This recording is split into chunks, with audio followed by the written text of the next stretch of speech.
Hi, I'm Justin Barrett. I am president of Blueprint 1543. I am a psychological scientist and I'm an escapee from the university professor kind of system. Got out of there to do the Blueprint thing. But today I'd like to talk to you about why it is that we see religious beliefs all over the place. Best estimates are that less than 10% of the world's population has no religious beliefs at all, meaning they don't believe in any gods, they don't believe in any spirits, ancestors, whatever, that kind of thing. It's a very small percentage of the world's population, and it's probably at an all-time high. So that's kind of interesting. What's going on there? With these kinds of questions about kind of complex and widespread beliefs or practices or values that people have, often a good strategy is looking developmentally at what happened in early childhood to get people there. And lots of scholars have been doing this for a long time. One lead kind of hypothesis for why it is that so many people are religious is, well, it must be because of rigorous indoctrination. Like kids have been almost tortured into believing these things, right? Or they've been brainwashed or something like that. That's been a popular thesis, especially among certain types of atheist people in the world who sort of look around and they just can't believe that what look like intelligent people believe these, what they think are fantastic beliefs. And so they think, well, it must have been some kind of rigorous indoctrination process. Let me suggest that's not the case. That rather, there's a different hypothesis that fits the evidence a lot better. And I sometimes call this the born believer thesis. And I wrote a book about it. A book called Born Believers. Here it is. Born Believers, the Science of Children's Religious Beliefs, with the Free Press in 2012 is when this was first published. Most of the findings, the general story, is still backed by the evidence as far as I can tell. If anything, there's more evidence that's supporting the general thesis. And that's what I want to present in this segment is, what is that general thesis? At the biggest level, think of it this way. By virtue of being human beings and the kind of biological animal we are, we've got a mind that will develop in pretty predictable ways along certain lines. And that mind, the sort of mind brain thing that we've got in our heads, makes it easier to think some things than other things. It leads us to ask certain questions of the worlds around us as opposed to other kinds of questions. It makes us more receptive to certain ideas than other ideas because they just kind of fit the way that our mind naturally develops in ordinary human environments. So I sometimes think of it as a little bit like a shape sorter toy. It's this you may be familiar with these kinds of preschool toys where there's this sort of, it's roundish, but then it has all of these different shapes. And you're supposed to figure out where the different colored shapes, which kind of gaps they go into. And you slide them in there and then they fit. And you're very happy about this. If you're one of those, smart kids, you can do this for a while until you get bored with it fast. If you're not quite as clever, then you try jamming things in the wrong holes and see if you can force it in or whatever. But you get the idea. You're probably familiar with this sort of thing. Well, the Born Believers thesis is simply that by virtue of the kind of minds that we have, because of the kinds of animals that we have in the ordinary kinds of human environments we grow up in, we've got a conceptual space that's kind of God-shaped. And I'll use God very broadly here, and then I'll explain a little bit more what I mean. But we've got something like a God-shaped space in our minds waiting for that cultural input to fill that space. By cultural input, I just mean the people around us to just say, hey, that sort of thing that's in your head, that impetus, that inclination, that niggling, well, God is the explanation for that niggling. And of course, that many different kinds of gods could potentially fill that space. And in lots of different cultures, they are different gods. But they still have to fit the space. That's what the Born Believers book is kind of about, is explaining what is it about human minds in more detail that gives shape to that space so that then we are very receptive to religious ideas. And we take them on board. Kids don't need lots of indoctrination. They just need exposure, and then they pick it up. Let me give you another metaphor that I'm fond of. It's a little bit like why it is that dance is so common all around the world in all kinds of different cultures unless people have really worked hard to suppress it. So why would dance be so common? Well, it's not because of rigorous indoctrination or something like that. It's because from a very early age, children already show receptivity and a natural inclination toward the components of dance, like moving rhythmically. They love rhythmic movement. If you play with little babies and preschoolers and stuff, you can do clapping games and you can get them trying to clap on rhythm. Yeah, they don't have great rhythm at first, but they're very interested in acquiring rhythm and doing things rhythmically. And then playing different games with other people that require that kind of bodily coordination. Okay, and we do that. That's a fun game even with little babies. They love to imitate us. They love to mimic us. They move in synchrony with us. And we are very unusual animals that naturally fall into synchrony with each other and enjoy that. We may be of only a handful of different species that have that kind of behavior. And all of these species, interestingly, have very rich communication systems too, and have lots of social interactions. But we're clearly sort of the peak animal with regard to rhythm. I mean, I know you're instantly thinking of people who have no rhythm. My point is, it's a general human feature. We're a rhythmic kind of animal. That's just part of who we are, and we imitate. And research has suggested that when we move in unison with each other, when we have that sort of synchronized behavior, it actually triggers reward systems. We feel good. We feel better about each other.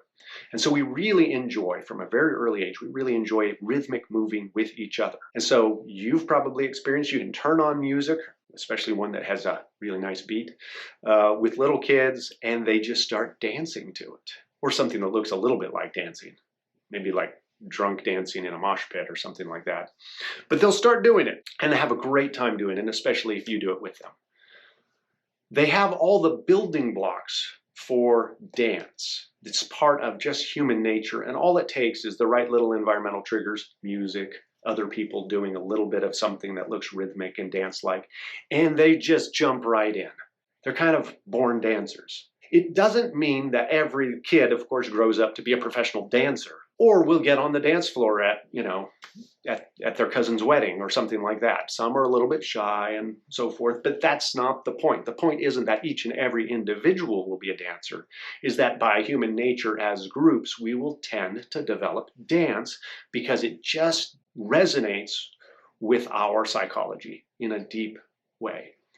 Analogously, there's something about our psychology from very early on in life that leads us to be very receptive to religious beliefs. And so we expect to see religious beliefs show up in lots of different cultural groups independently, not because of rigorous indoctrination or something like that, but just by virtue of human beings being human beings in social groups. Okay? That's the really broad born believers thesis. Let me drill down just a little bit to give you a little more specificity of why I think that's the case, okay? And it starts with the observation that humans are special in our eagerness to detect intentional beings, what we might call agents in the world around us. When babies come out of their mother at birth, they're instantly trying to pay attention to human-like faces. Research shows that they're drawn to face-like things, but they're also drawn to any objects in the environment that seem to move themselves in a goal-directed or purposeful way. Not just the objects that sort of sit there that we have to manipulate, that we have to push to make them move, but the objects that launch themselves. That first distinction between mere objects and agents, things that move themselves, is a fundamental distinction that babies' visual systems are doing from the word go. And it's a really important one, right? They need to know what's the stuff that I can count on being there when I sort of look away and then look back and it's still there, versus the ones that can move. And very early on, babies start doing what's called vocalizing. They coo, they grunt and groan, and then later on, they start pointing. By about 9 months, they're pointing and vocalizing at the agents, not the non-agents. They know that to get mom to do something, they don't have to push mom. They just need to point or look or make kind of vocal utterances that ends up becoming speech. So we interact from infancy with agents differently than we do with non-agents. Agents, you got to touch. And this is a very special human thing. Yes, there are some other animals that do it, but it's not hard to find examples of other animals that kind of do ridiculous things when they're failing to detect the difference between agents and non-agents. Sometimes it's awkward, like I had a rabbit who would climb on people looking for food as if they were just furniture, a failure to detect an agent, and yet would treat a balloon like, lover, I'm here.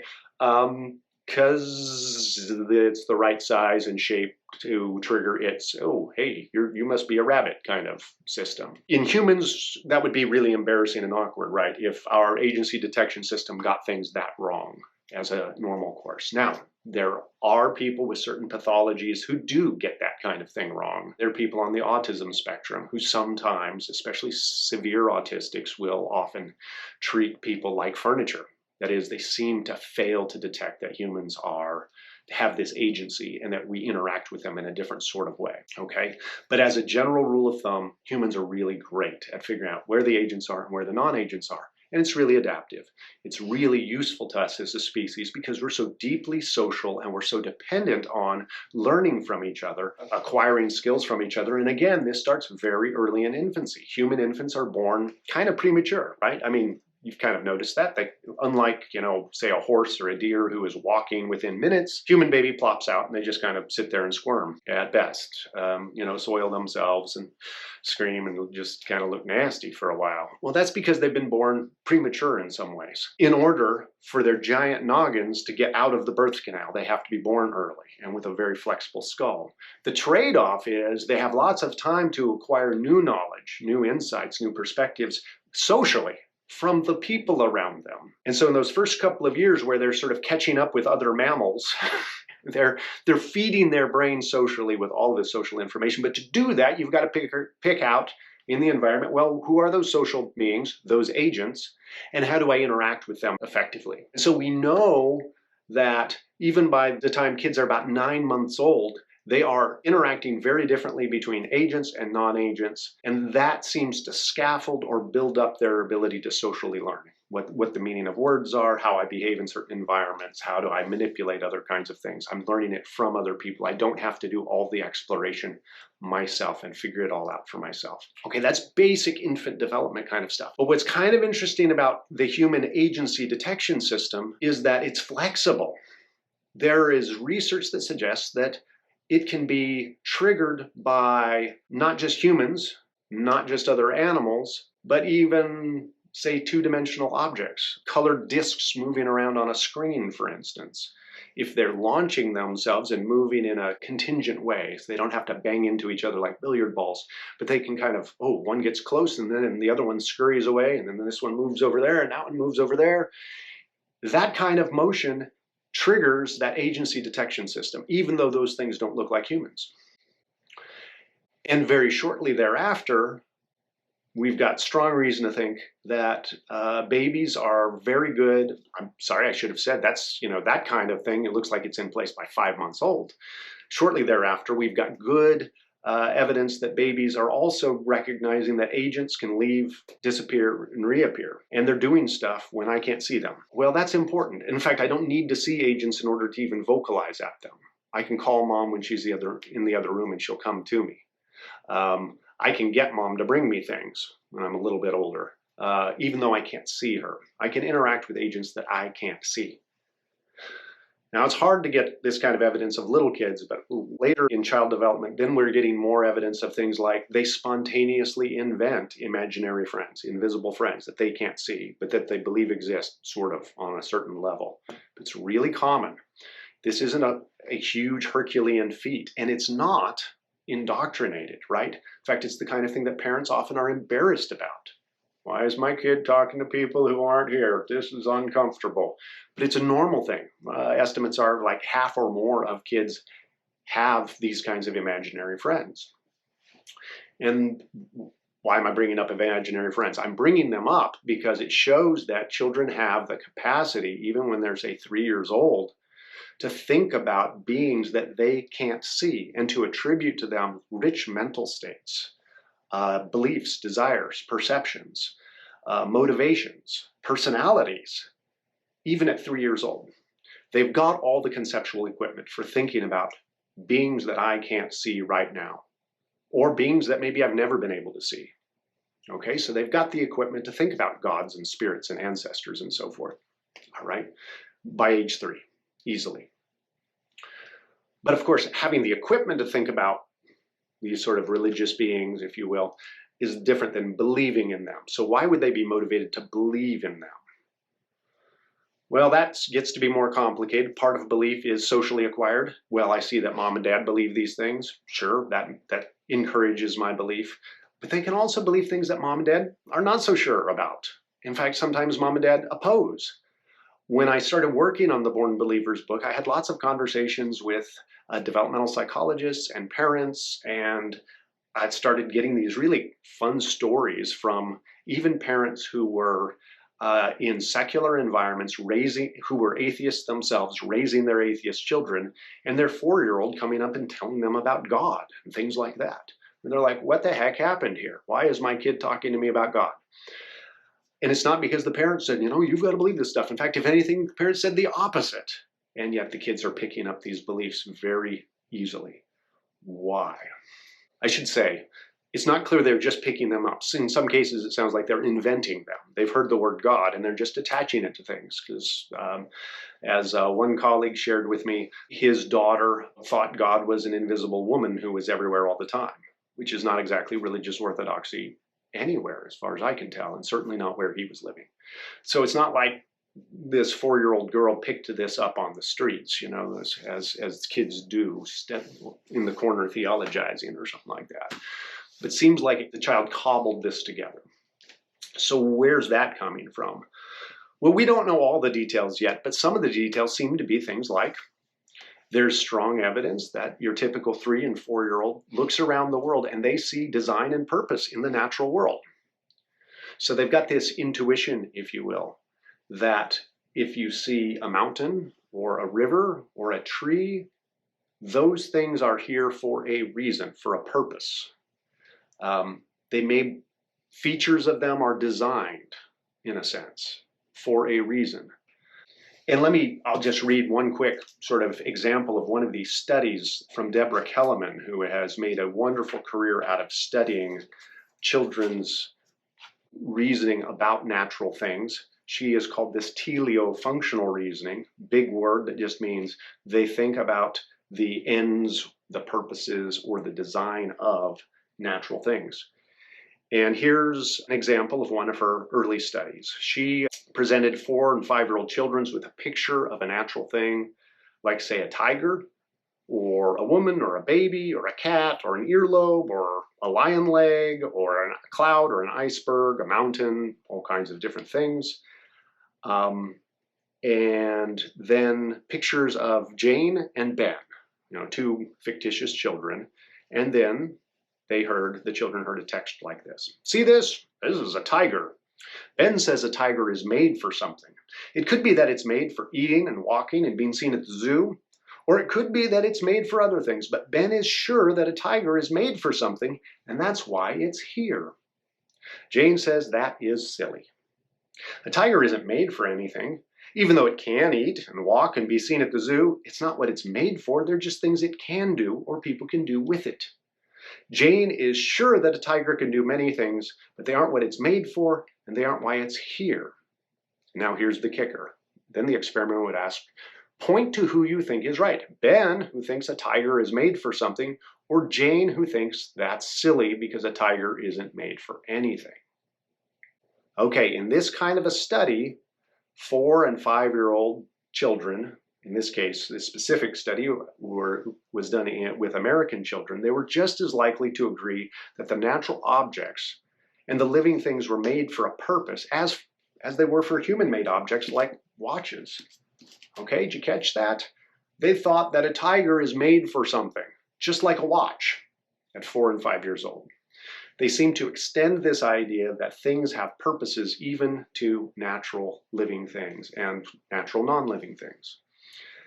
Across dozens of studies that Kellerman and her collaborators have conducted, among others, the emerging picture is that children have this sort of developmental default, that is, the sort of their natural inclination is to see design and purpose in the natural world and connect that design and purpose to someone must be behind it. Because, I mean, think about it. When we see things that have design and purpose, like a coffee mug, we know someone made it with the features it has for a particular purpose. When they see design and purpose in the natural world, they readily think, well, someone makes sense of that. There's that conceptual gap being filled. Someone makes sense of that design and purpose I see in the natural world. But 4- and 5-year-olds also are very clear. Humans don't make mountains. They don't make rivers. They don't make trees. They don't make tigers. They know this by age 4. They're very clear on this. So then who done it? It kind of opens up this kind of conceptual mystery that children want to solve. And if they hear about, I don't know, nature spirits that are in the business of designing the natural world, well, that seems kind of plausible if it's got the right features. Or a creator God who brought about this natural world and gave it design and purpose. Well, that sounds good too. So there's that conceptual, there's a conceptual gap of design and purpose, and they're kind of looking for the right cultural input to fit that gap. That's what some of the developmental research is showing. I'm going to wrap things up, but there's additional research that I review in the Born Believers book, including some of the work out of my own lab group when I used to be a developmental psychologist, where we did things like look at how children think about God's beliefs and God's, say, perceptual abilities. Isn't it hard for kids to think about a God who knows everything, or at least knows a lot of things, and can see pretty much anything, and can hear things? Isn't that so strange and foreign that kids can't get it? No, it's not hard for kids. It might be hard for adults, but actually for kids, it's pretty easy, the research is showing. So we piled up lots of different studies that suggest that children have a natural kind of receptivity to the idea that there are gods out there. They're conceptually not that hard for them, and so it makes them really kind of open to at least hearing about, receiving the idea that there are gods or spirits or so forth in the natural world, or maybe even inventing some of these themselves. So that's the Born Believers thesis in a nutshell. Of course, I go into much more detail, and I review a lot more of these particular studies in the book.